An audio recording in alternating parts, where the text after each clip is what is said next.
Preseason means plenty of interviews, plenty of chatter. Even for Tua Tagovailoa, we haven't heard much from him. Have you seen his new haircut, Chad? I have. I've watched the video. I have thought with the haircut, I thought last year we were talking about Tua's weight. Remember this? Yeah. I think he would look much larger. Bit of a dump truck. Yes. Is how I would describe his backside. I would say he looks much larger with the haircut he has now compared to what he had. So I'm saying good idea to go with the shorter hair. Yeah. Last time. Yeah.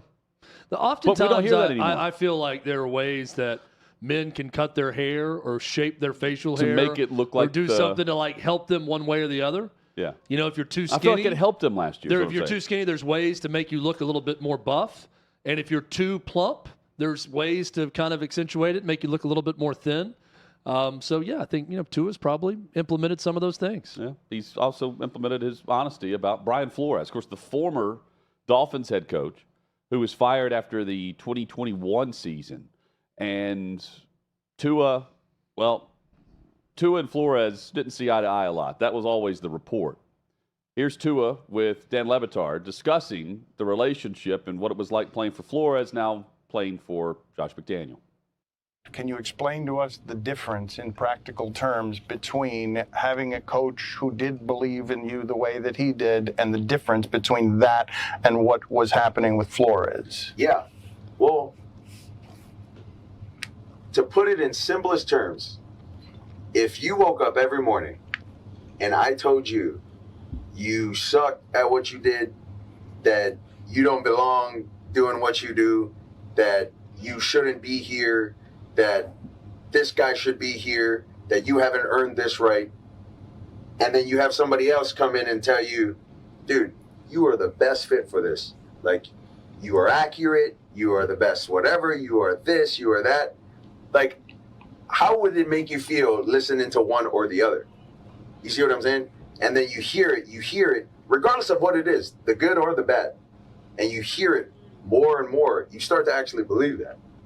I don't care who you are. You could be the president of the United States. You have a terrible person that's telling you things that you don't want to hear or that you probably shouldn't be hearing.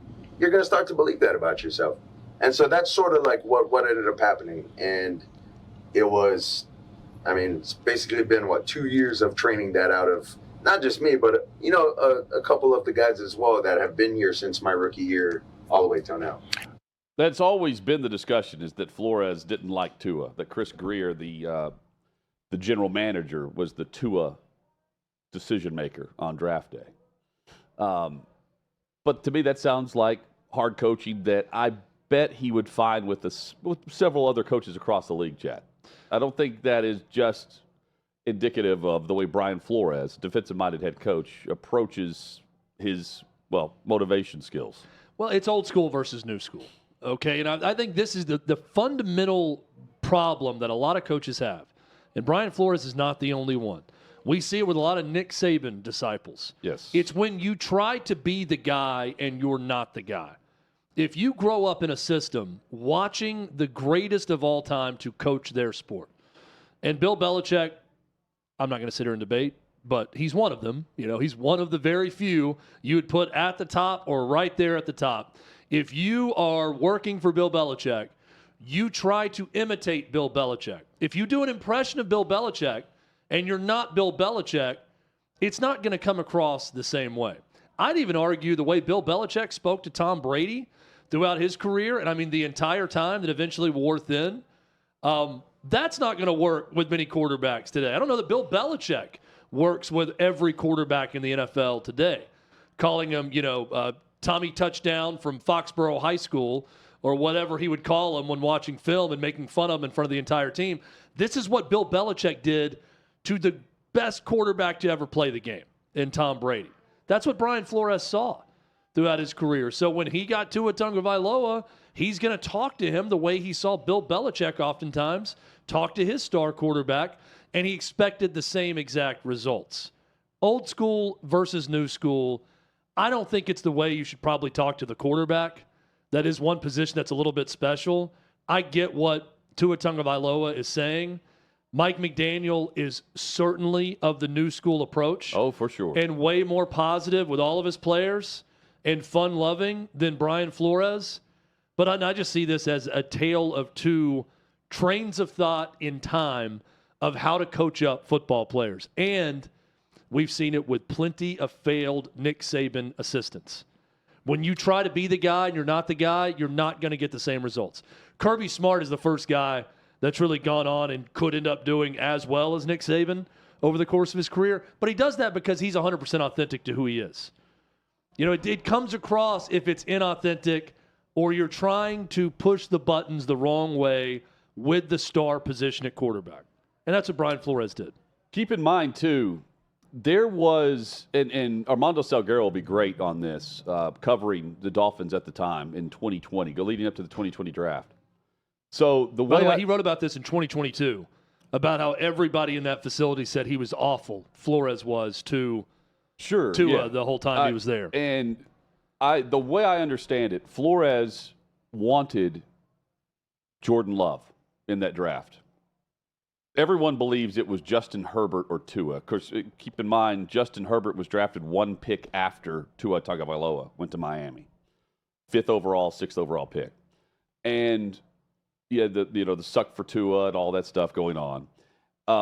Chad, the way I understand it is it was Jordan Love or Tua that was really the decision, not Tua or Justin Herbert. And that it was Chris Greer that ultimately went with Tua. And again, another black man, by the way, general manager. Of course, it's Brian Flores who has the lawsuit, the discrimination lawsuit out against the NFL, claiming racism in hiring. But at every turn, there's another minority that's involved in one of the discussion points we're having about Brian Flores and his time with the Dolphins as the head coach. He just did a good enough job, I believe, that season. No one expected him to be fired whenever he was fired. He's now the defensive coordinator up in Minnesota. And recently, earlier today, had this to say about what Tua said about him. Some other things that you guys want to talk about, so I'll address those too. Specific to the comments that were made by Tua, I just want to say, look, I'm happy, genuinely happy, genuinely happy for the success that Tua's had, and I really wish him nothing but the best. And I think player relationships are very important to me. I think that's kind of the foundation of coaching. I got into coaching because I was impacted as a young guy by my high school coaches, my college coaches, going all the way to Pop Warner. I got into coaching because I want to make that same kind of impact, positive impact, pour into young people, help them become, as KO says all the time, the best versions of themselves. And, that's really my goal always in coaching. So I wish nothing but the best to Tua. Really, more than anything, I'm just focused on the Vikings, 2024 Vikings, the players we have. I saw a couple of guys up here just a couple minutes ago, Metellus and HP. I think their leadership, their friendship is important to me, and I'm just I'm excited about this group. Sounds like he's underwater there a bit. Sounds like he's in Miami, going through a hurricane with the rain suit on. I didn't know the wind was such an issue in Minnesota. I know. Good Lord. They could do that interview outside of a wind tunnel next time. Help the guy out a little bit. Help the media out. Yeah. Chad, that's a smart response by Flores, who has done a really nice job coaching defense. You went from there to, Pittsburgh for a year, and then now is the defensive coordinator in Minnesota, and plays an aggressive style, and I'm sure his coaching style fits defense very well. Doesn't fit the quarterbacks of today's NFL. Very hard to find the coaches that think about the coaches who did not get hired this past hiring cycle. Bill Belichick and Mike Vrabel, compared to the coaches who did. Either quarterback background in coaching, offensive-minded, and by and large, less of the ego and less of the alpha grandstanding that you may think of when you think of Vrabel or Belichick in that regard. Yeah, and this is what he also said at the end of that I think is probably the most important piece of what he said to the media. Flores said, quote, "Look, I'm human. That hit me in a way that I wouldn't say was positive for me. But at the same time, I've got to use that and say, how can I grow from that? How can I be better?" That's really where I'm at from that standpoint. Do I feel like that's me? No. But how can I grow from that situation and create a world where that's not what anyone says about Brian Flores? Going third person on that one. Got to respect it. That's the end of that quote from Brian Flores. So that's great. I mean, he's not denying it. He's not ducking it. I'm sure everybody can look back and say, yeah, I'd mishandled that situation.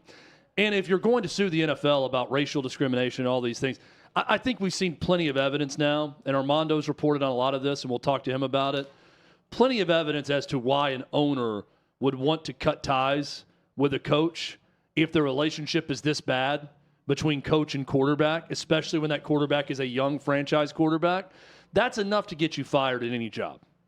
So he's saying, how can I grow from this? How can I be better from this? I think that's a bit of an admission that, yeah, I probably would have handled it differently had I known now what I didn't know then. And that's what Brian Flores essentially is saying on Tua Tagovailoa. And Nick Saban, this is something I thought about also. Nick Saban, of course, coached Tua in college at Alabama. I'm watching Hard Knocks over the weekend, catching up on the latest episodes. Okay. In episode 1, Matt Eberflus, who I didn't even know this, played at Toledo in 1990 as a linebacker and led the team in tackles for head coach Nick Saban at the very start of his career when he was the head coach Toledo. I think for 1 year he was the head coach there before moving up to Michigan State, maybe 2 years. But Nick Saban is on camera talking to Eberflus in the office, and he's talking about how to manage Caleb Williams and the quarterback. And he's saying how, sort of like what we're going to hear from Tom Brady later, it's unfair. The expectations are too much. There's too much information out there for them to take in on social media. So you have to be very nurturing to the quarterback. And Nick Saban, of all people, this big-time disciplinarian, he says, I wanted to stand behind the quarterback in every scrimmage or at practice. And I want to talk to them and ask them what they're seeing and try to understand their vantage point. And I was always overly positive with young quarterbacks. And Nick Saban's not that way with his defensive backfield. He's not that way with his offensive line or defensive line, but he was that way with the quarterback. That's where Tua learned a lot of things. Nick Saban, absolute hard ass as a coach. Yep. But absolutely nurturing to the quarterback most of the time. And then Tua gets the NFL with Brian Flores and has the opposite experience. So you factor in all these different things, and you can easily see how there's a disconnect there with Flores and how he tried to coach Tua. The way he answered that, though, isn't it interesting? He's answering this in a way that he wants to be a head coach again. And he's suing the league. He's suing his bosses right now. Yep. But he's still in the league. He's still coaching. Suing the NFL, one of the 32 owners is employing him right now that he's currently in a lawsuit with. By the way, there are other coaches that are in this lawsuit. You've got, Steve Wilkes is one of them, another defensive coordinator who was fired after 1 year in Arizona. And Ray Horton, another defensive coach, came from Cleveland, was interviewed as part of the Rooney Rule here in Nashville, actually, with the Tennessee Titans. And it was, Chad, remember, Mike Mularkey, who said that in his interview, he already knew he was getting the job whenever he interviewed after being the interim, and that Ray Horton was one of the three that interviewed during that hiring cycle, and he said it was a farce.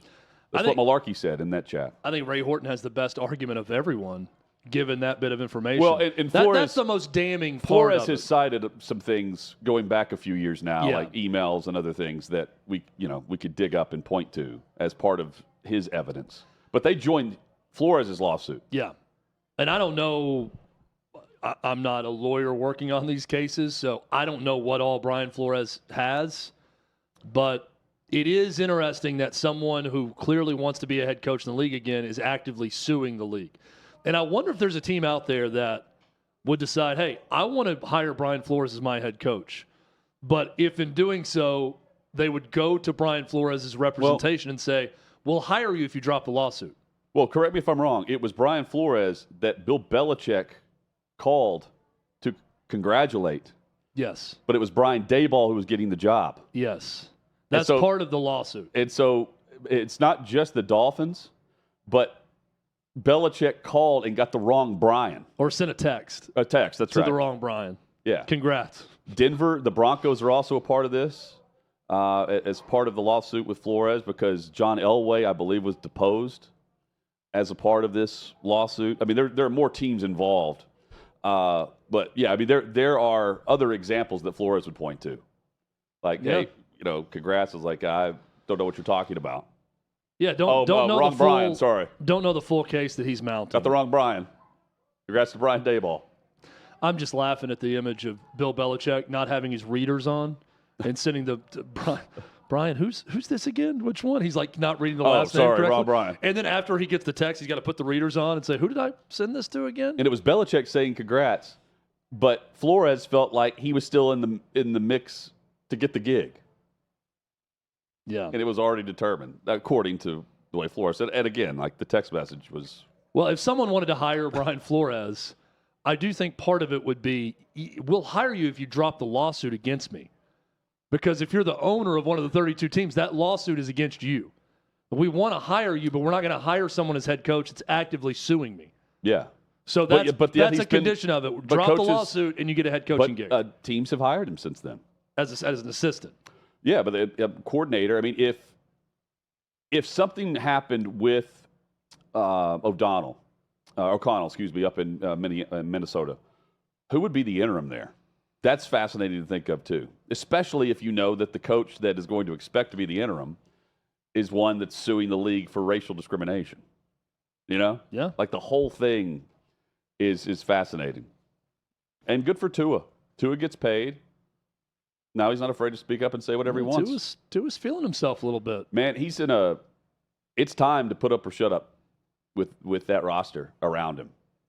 Because they're spending a ton of money. It's time to get out of the wild card round. Yeah, I mean, the way they wilted in the cold, it wasn't just Tua, but it was, I mean, you knew whenever they went to KC they were going to lose in the cold. Yeah. Mike Pettin, wasn't he the head coach of the Cleveland Browns for a short time? Yeah. At one point? I'm just looking at who's on staff. That could be an interim coach of the Vikings. That's the first one that popped up. Doubt it's Mike Pettin. Mike Pettin, was he also on Two-A-Days? Oh, man. That show? What a brutal Two-A-Day season if Mike Pettin was the head coach. I think he's got kind of the high school background, too. We're talking about the Dolphins. What a great pull. The worst Hard Knocks I can remember was, not Two-A-Days, but Hard Knocks, was Joe Philbin and the Dolphins in terms of sheer boredom. Oh. That was the most boring season of Hard Knocks I can recall. North Penn High School for Mike Pettin. He's related to Brian Billick, I believe, through marriage. He went from North Penn High School to a assistant coach with the Ravens. He's like Jerry Faust going to Notre Dame and being miserable after coaching in high school. Head coach of the Browns in 2014 to 2015. I'm enjoying Hard Knocks with the Bears. I will say the whole undrafted free agent drama where they follow the family around and the player trying to make the roster, it's jumped the shark. I don't even care. Every story's Those are the times now. I check out or want to fast forward. The human storyline. Is when they're showing like it's all the same. The family celebrating, in the crowd when the undrafted free agent linebacker makes a tackle, or whatever. That part I don't care. Like it's when they get specific with the star players and the coaches, and then like a famous fan comes to practice. Yeah, those are the most entertaining parts. Chad, it's almost like they have to include that in. That way they have substance for the show if the team wants to veto anything else they want to include. Here's where I get excited Everything about else on the cutting room floor. Here's where I get excited about Hard Knocks episodes. When they go inside the facility and it's a shot there, I know it's going to be pretty good. Yeah. When they're completely outside of the facility on a field trip day or whatever, they go into the home of a player, I get excited about that. I don't like practice footage as much. And then even further down below that, any preseason game footage, even on the sideline, I check out. That's where I'm working on something else, is when they're showing the preseason game that happened.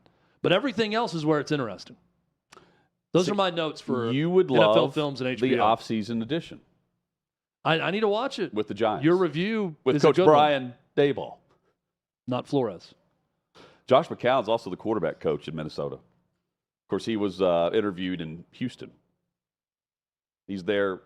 He's one of the young coaches they wanted to hire, but then couldn't. So now they end up with the right hire, by the way, the Texans. Imagine if they went with McCown over Flores. Yeah. Again, it puts them in a weird spot. That's why they need their head coach to work out. A lot of pressure on a team that drafted J.J. McCarthy. He's not going to be able to play this year. He's got meniscus surgery, out for the year. One of the rookies that we were looking forward to watching, not going to start, and probably wasn't going to with Sam Darnold scheduled to start and now official. He's going to be the starter for the Minnesota Vikings. Meanwhile, you've got Jayden Daniels, who is the official starter in Washington. We know Caleb Williams is going to start for the Chicago Bears. He was named the starter, and they did it the right way. No even quarterback battle there. Jayden Daniels has earned the starting role in Washington. We'll see others get that role too. Maybe Drake May. That they keep saying, Gerard Mayo says in New England, hey, May's still in the mix here over Brissett. I'll believe it when I see it. But the quarterback that we're not talking about enough maybe is Bo Nix. Bo Nix going to get the starting role sooner rather than later in Denver. Keeps playing the way he does in the preseason. I'm still picking Jayden Daniels for Rookie of the Year. Bo Nix has looked very good. I'll tell you else has looked great when I've been watching in the preseason is Caleb Williams. I tuned in on Saturday for some of the Bears preseason game. Dude looked like Patrick Mahomes, running around and keeping his eyes downfield and making plays down the field. He looked great. Man, I don't know what to believe with some of the quarterback play in the preseason. Yeah, I don't. Again, this is the Bears' first team playing the third string of whoever they were playing. Buffalo, I think. No, I think Buffalo played their starters except for Josh Allen. It wasn't Buffalo they were playing this weekend. Okay. Let me see who the Bears just played. I think Buffalo played their starters except for Allen, maybe. But I think Cincinnati was on there. Okay. They've played so far the Texans and Cincinnati. That's who I was watching. So they did. Oh no, they did play. So the game I saw was Saturday against Cincinnati. They've already played the 3 preseason games. They did play the Bills also, and that's where he put up big numbers in that game too. Yeah, because Chicago, they were able to play in the Hall of Fame game. Caleb Williams didn't play. Called due to weather, thankfully. He looks like a purse-toting Patrick Mahomes. That's going to be the nickname for him. Purse-toting. Patrick Mahomes with a purse. Did you see? Hey, whatever works. I will here. completely recant my previous statement if this guy looks as good as he has in the preseason during the regular season, because he looks incredible right now. And they've done it again. I'm looking up their schedule. Okay, we were talking about Miami. Did you see over the weekend where at Hard Rock Stadium the fire alarms went off in the middle of the game? They just kept playing the game, but they were telling the crowd, like, stay in place, do not move. And you've got this. You can hear the alarms over the broadcast. How eerie would that be?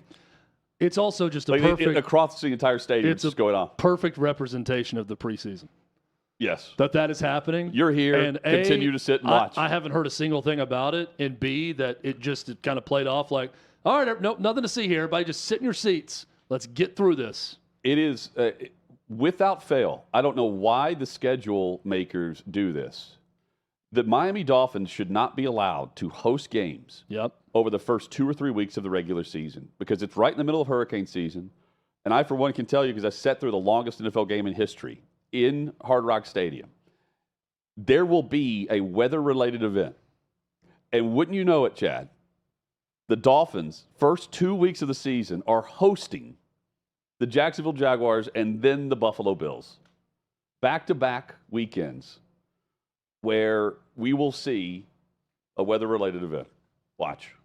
There'll be some hurricane that comes through, and you get, like, the lightning delays and, right in the heart of when Miami just gets pounded. Yeah, that's not what we want. We don't want long delays with our NFL games. You know what we do want, Hutton? More Tom Brady? More Tom Brady speaking. Brady. This dude's on a tear.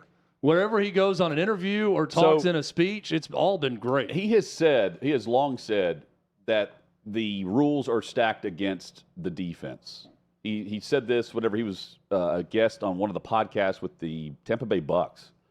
And I remember Gronk's reaction, like, "Are you really mean this? Like, you're for less rules that will help out the offense?" He's like, "Yeah, it makes it way too easy on the quarterbacks. The hospital balls, you throw one across the middle. Now, if you hit a defenseless receiver across the middle, that's a penalty, even if it's on the quarterback for making a poor decision and putting the ball to where the receiver's in harm's way of the defender, and the defender's making a defensive play." Here is Brady discussing the rookie quarterbacks and expectations on these rookies as they enter the league now. The development of the players is what's the most important in the NFL. If you want football to be good, you're going to want to develop these players to be better every single year. And the reality is we don't have the processes in place for those players to be better year after year. They may maintain, they may be at slightly better, but not at the improvement levels that we were able to make when I was a younger player through our ability to practice more. We had less distractions. There was much more opportunity in the offseason to train. There was more opportunity in training camp to train. There was more opportunity than the regular season to train.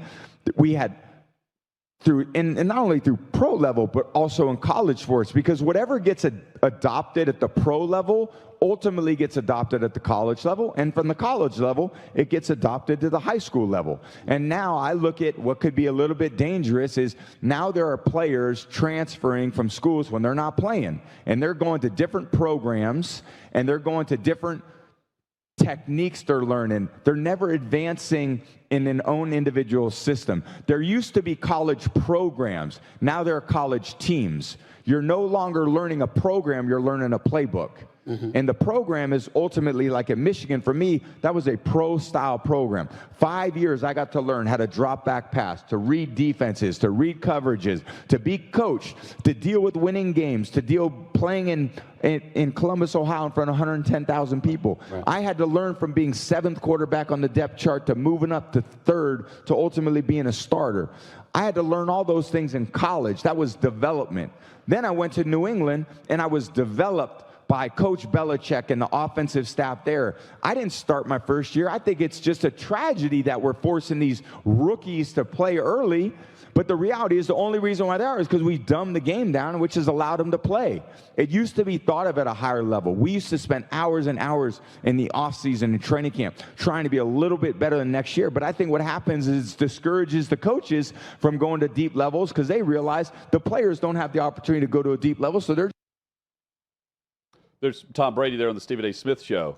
I love how he comes across and his honesty and his opinion, and you get a sense there of what he's going to be like on the air too, which is why from day one we've said I said I was going to crush it as a TV analyst.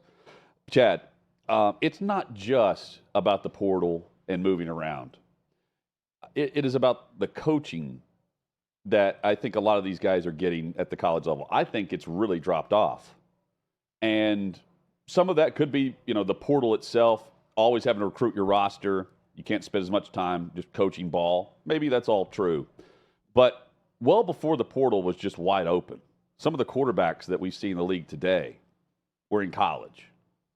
And it's not like there's a huge line, and then all of a sudden there's the drop-off of this new era college football from the business side of things to the group that is, representative of what Brady's talking about, where he took all the reps and all the practice time. They only have a certain amount of time to practice in college. They get now, they want less and less practice time in the NFL. Brady's certainly against that. I just think that the coaching of the position has really dropped off. Speaking of development, you can develop with many different coaches. But I don't know if there are many coaches that are great at developing quarterbacks anymore. Because 4 seconds and the ball is well out. 4 seconds and it's 10 yards upfield now. Instead of, is he going to get rid of the football on time or is he going to get sacked? It's a totally different game. And it used to be, almost laughed at. College football is a totally different sport than the NFL. It's now closer than it's ever been. Interchangeable. Yeah, and it's the influx of quarterbacks and how defenses, I believe, have adjusted to the systems that even Saban was like, safety concerns. We can't go this fast. We can't defend the offense. There's safety concern. I think defensive-minded coaches have adjusted. They're spending more money on the interior defensive line. They want the ball out fast. Pass rush up the middle affects the quarterback the quickest. And you don't have to sit there and read defenses anymore. It's one read, two read, done. And if you get to your second read, by and large, you're staring down the barrel of the pass rush that's coming straight up the middle from an offensive line that's much smaller and inferior to some of the highest paid players on NFL rosters now at the defensive tackle spot. While there is expectation and a ton of hype on the QBs, it's not like these guys are anywhere close to the type of quarterbacks that Brady would have seen coming into the league 25 years ago. Yeah, first off, all these things with Brady, very encouraging about what he could be as a broadcaster, because I think what we're going to get from him is brutal honesty in broadcast, and he's going to be quicker to be more critical of coaches and players. I think that's what's going to happen. We haven't really seen him yet.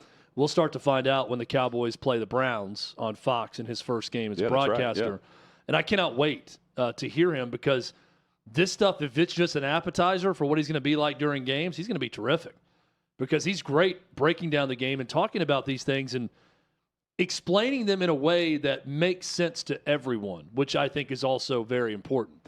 Here's what I'll say about it, and I've heard this for years. This is nothing new, anything that he's saying. I do get a little bit exhausted about this sort of blaming of college football for the lack of NFL quarterback development. They're certainly to blame, and they're a big part of it. I would also say that NFL coaches get these guys longer than college coaches get them. So just like it is on a college coach, Hutton talked about the time spent in recruiting and the portal and NIL. That's a lot of that's way more than the football time that college coaches are putting in.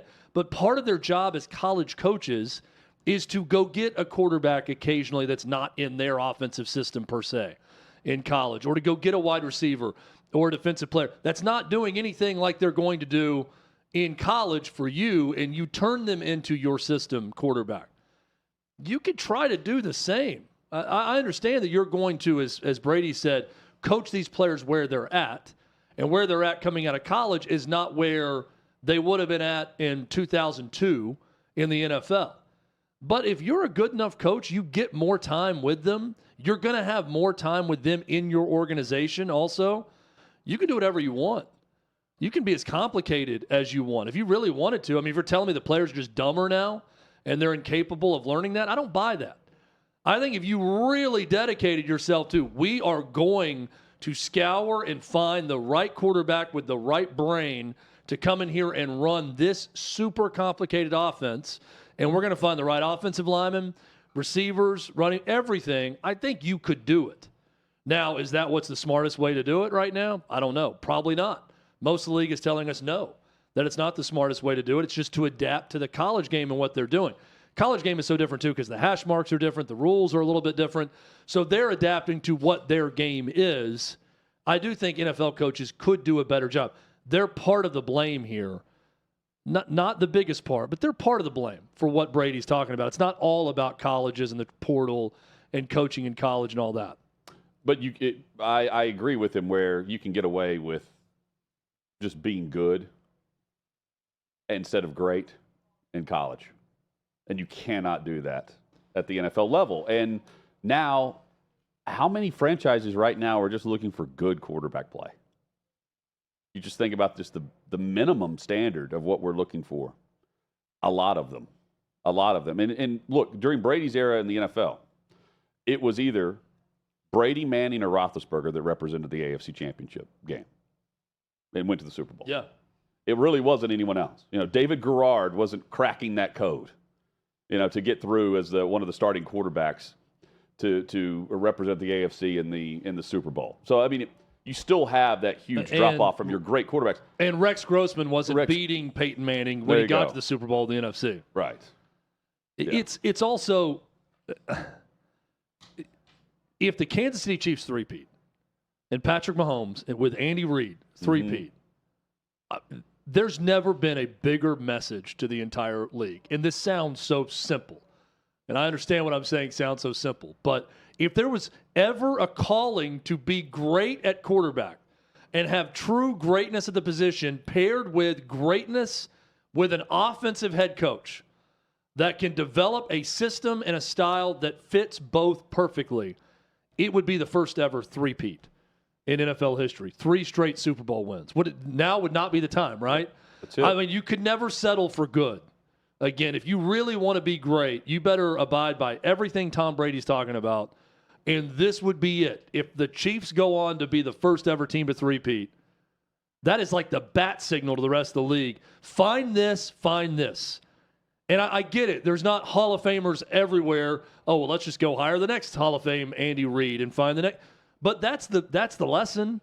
It's not just find a guy to be good enough. It's find greatness. Find the guy that does the behind-the-back pass. You need behind and do the little, circle drill or whatever they did. The ring around the rosy play Ring also. of fire. But it's just the perfect pairing of quarterback and coach with those two guys.